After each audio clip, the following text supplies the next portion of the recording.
Howdy and hello everyone, and welcome to an uncategorized video. Today I'll be briefly bringing up my main worry for Brightline West, the high-speed rail project stretching from the Inland Empire to Las Vegas via an unruly and unpredictable desert. So, let's begin with some background. Brightline is a private enough passenger rail operator. They currently run a higher speed rail line in Florida and have been seeing immense positivity, but have been struggling financially recently due to how difficult it is to get passenger rail to work without government input. Brightline has an extremely strong relationship with German tech giant Siemens, specifically their mobility sector. In Florida, Siemens is contracted for maintenance and all equipment is Siemens built. Brightline is continuing this relationship with Brightline West by having Siemens build their train sets, do their maintenance, and via some documents that I unfortunately can't find, are even doing their trackage maintenance for the corridor. Needless to say, Brightline essentially trusts Siemens with their life, and so work as hard as they can to make sure everything Siemens does with them is done well and without fault. This is seen with their Florida service. In Florida, Brightline uses the Siemens Charger, a locomotive known for its unreliability on Amtrak, but through Brightline having the money and putting in the effort, Brightline's Chargers work significantly better than Amtrak's. Their only problem has nothing to do with Brightline and is rather the frustrating mess that is Florida, its drivers, and how stupidly some of their roads are designed. The Brightline West corridor seems relatively simple, but not enough people are bringing up how that is nowhere near the case. Fellow content creator Lucid Stew is actively bringing up the challenges of the route in detail, and I recommend checking out his videos if you want detail on the specifics relating to the environment.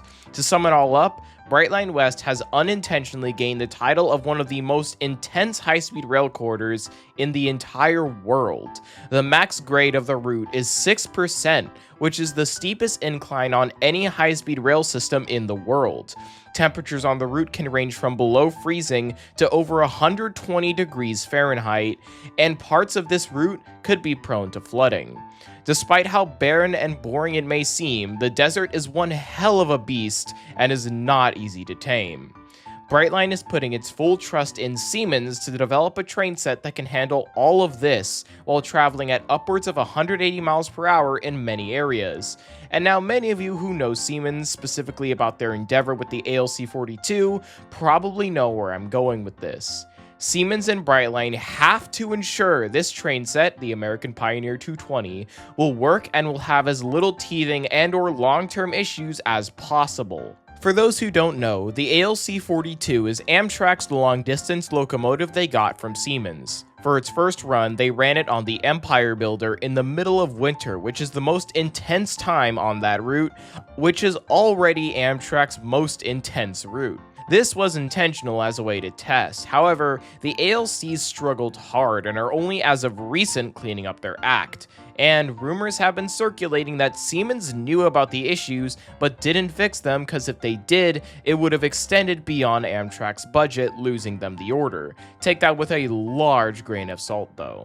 The AP220 is based off Siemens' existing Velaro model, which is seen across the world, but judging by how the Charger was based off an existing model, this train set is still very much prone to issues. Chances are this will be the same train set California High-Speed Rail will use, but with Brightline West having an estimated completion of late 2029 to early 2030, and California High-Speed Rail having a, let's hope Shafter doesn't pull a stupid, 2032 service start, this will be the AP220's first trial in revenue service. To say the heat is on is one hell of an understatement. Brightline and the entire US high-speed rail future is riding on Brightline West having a quick success to show those in power that US high-speed rail is worth investing in. Because it's safe to say, California high-speed rail has been doing the exact opposite of that. Thankfully, we do have some idea of the amount of testing these train sets will be going through. These train sets will not only be running on the test track in Pueblo, Colorado, as is standard for any US rail rolling stock, but will also begin testing before the full line is complete. Brightline will be getting a portion of their Nevada segment operational early purely to test these train sets and make sure they are ready to go. This segment will be connected to their maintenance facility in Sloan, Nevada. When this segment is ready, in comparison to the whole segment will determine how much testing these train sets will get. In my opinion, Brightline should make sure they take any bad weather event or heat wave as an opportunity to test these train sets in extreme conditions, because they will need it. As we saw with the Charger, the last thing you want is to be stalled in the blazing desert heat or the freezing cold because the train set can't handle the weather or the grade. Siemens has stated the AP220 can handle the monstrous 6% grades, but have said nothing as to how it will handle the extreme weather. So with all that being said, should Brightline be worried and take extra time to test this train set? Absolutely. Not to dog on Siemens, I mean their logo is literally my channel icon, but they have far from a perfect track record, and if there's a time not to screw up, it is certainly now with this project. But what do you think? Is the AP220 a risky deal, or is there no reason to worry? Say your thoughts in the comments below, and as always, I was 5008 Creations, you were the viewer, and I'll see you in the future. Goodbye.